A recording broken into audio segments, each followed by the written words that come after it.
and welcome back to Stuff We Do, where we do all the knife stuff you love. Knife reviews, knife tests, knife modifications, and outdoor stuff with knives. Today, I wanted to talk about fishing knives.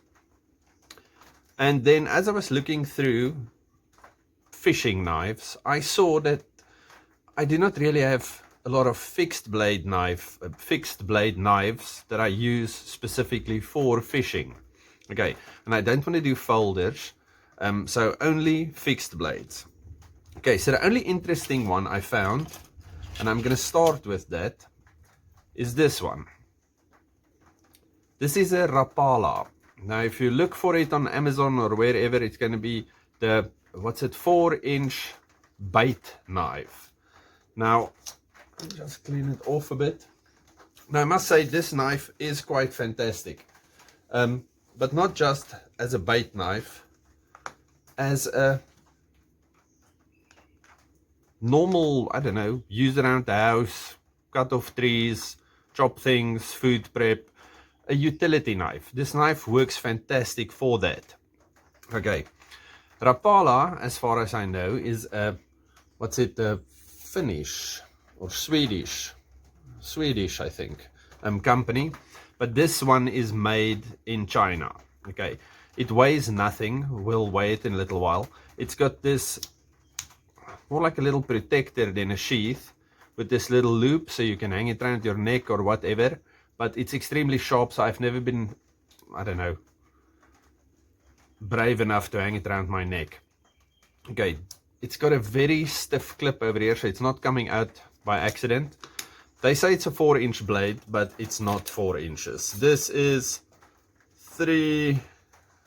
just a bit more than 3.5, maybe 3 3/3 maybe. Okay, so in centimeters, that is 9.5 centimeters. Overall, it is 20 centimeters, a bit more, 20.5 centimeters, and inches, 8 inches straight. Okay, so it's a great little utility knife. It does have a Scandi grind, which makes it extremely sharp. I haven't sharpened this thing for years, and it's still shaving arm hair, and I have used it quite a lot. At the back, it looks like, I don't know, those fake saw teeth, but it's actually serrations, and these things are extremely sharp. And this is if you're cutting through, I don't know, let's say you're cutting through a little fish to use as bait, and you want to get through bones. This saw-off works fantastic for that. Okay, so the Rapala 4-inch bait knife. I really love it. Plastic, excuse me, plastic handles, unknown, steel, great knife.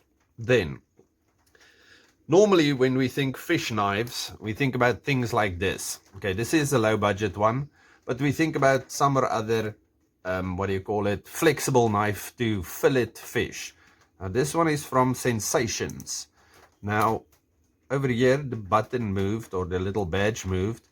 It's got a what's this thing called, ceramic sharpening rods at the back, so you can give it a once over every now and again. And then on this side it's got this little, they say it's a diamond file, so you can sharpen it on there if you want to. But yeah, I've never seen the need for that. How does this fit in now? Like that. Yes.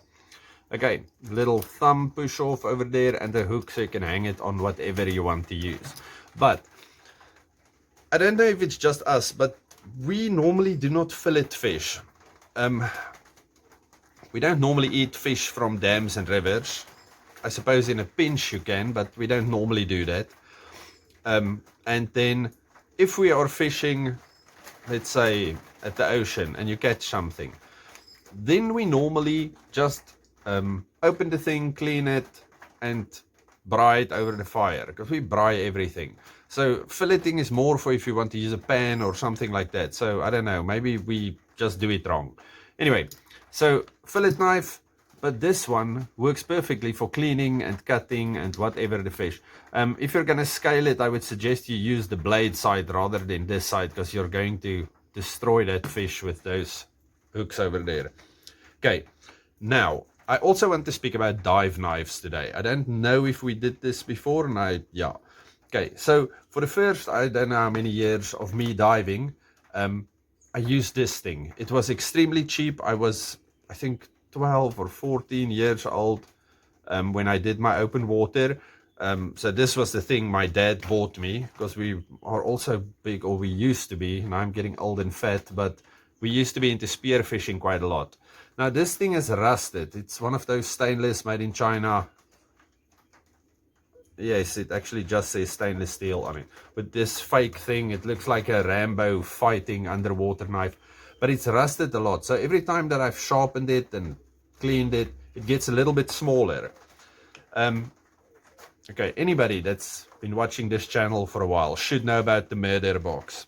Okay, my brother-in-law handed me this box of knives and said, look at these, see if this can help you. And every now and again I find something in there that's just amazing. So I found the exact same knife. Okay, it's perished and the silicone is all dead, but at least the blade still looks, well, the tip's gone, but the blade still looks nice. So this is what this looked like in the beginning. Apparently it had serrations and it was quite a lot bigger. So you can see the wear that I have put on this poor thing. Okay, this one still looks quite nice. Okay, so I used to use this thing as a dive knife for many years, and all kinds of things for fishing or fish prep knives and bait knives and things like that. But for the last, I don't know, 20 years, buy a mora. If you get one of the carbon steel ones like this, okay, this thing is scuffed up and it doesn't look that nice anymore. The stainless steel ones, not the carbon steel ones. I've been on dives with this knife. I have caught and prepared meat with this knife. I have cleaned fish with this knife. This thing is fantastic for pretty much everything in the world. It's a straight, standard, basic mora companion. But like I said, if you want to do bushcraft and you need a superior carving knife, get the carbon steel one. But this normal one in stainless, once you get out of the water, you rinse this thing and it is good to go again. So I recommend this over everything in the whole world. This thing might be cheaper because I saw this on Amazon for, I think, less than $6. Okay. The Rapala knife is a bit smaller. Both have Scandi grinds. It's way lighter, and much like the knife I showed you yesterday, if you break this thing or lose this thing, you're not gonna feel any attachment to it. Okay, that was my fishing knife video. Hope it helped. Okay, we're leaving tomorrow to go on our little trip, and yeah, I have a few old videos that I have lined up that I can send to you from there. That's already on YouTube, just not made public yet. So I'll maybe send you one of those over the weekend. And then when I get back, we'll do something new and nice. Okay, stay safe, happy, and have a good one. Bye-bye.